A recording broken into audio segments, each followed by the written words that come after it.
যেদিন থেমে যাবো সেদিন শেষ হয়ে যাবো।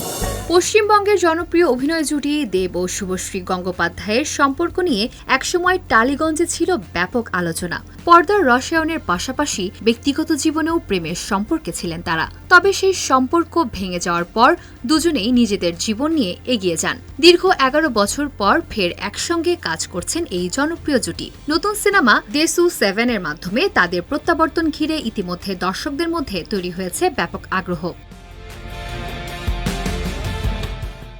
শুধু অভিনয় নয়, দেশু 7 সিনেমার মাধ্যমে প্রথমবার পরিচালনায় নাম লিখিয়েছেন দেব। 19 আগস্ট ছিল সিনেমাটির শুটিংয়ের শেষ দিন। এ উপলক্ষে দেবের উদ্দেশ্যে সামাজিক যোগাযোগ মাধ্যমে একটি খোলা চিঠি লিখেছেন শুভশ্রী। সেখানে সিনেমাটির অভিজ্ঞতা এবং দেবের নতুন পরিচয় নিয়ে মনের অনেক কথা প্রকাশ করেছেন তিনি।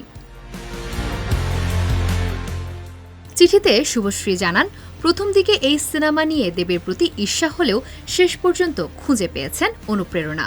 অভিনেত্রীর ভাষ্য, সত্যি বলতে শুরুতে তোমার প্রতি একটু ঈর্ষাই হচ্ছিল। পরিচালক হিসেবে তোমার ভীষণ দেখে আমি বেশ অবাক হয়েছিলাম। মনে হচ্ছিল সিনেমায় বিভিন্ন চরিত্রে অভিনয় করতে করতে চিত্রনাট্য আর নির্মাণ সম্পর্কে এত কিছু শিখে ফেললে কখন, কিভাবে এতটা আয়ত্ত করলে।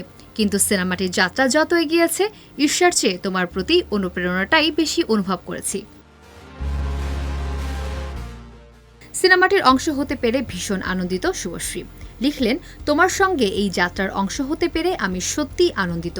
মন থেকে বিশ্বাস করি দেশু 7 মুক্তির পর আমাদের ইন্ডাস্ট্রি একজন নতুন যুগের নির্মাতাকে পাবে, যিনি শুরু থেকে শেষ পর্যন্ত গল্প বলবেন এবং একই সঙ্গে সাধারণ দর্শকদের বিনোদন দিতে জানবেন।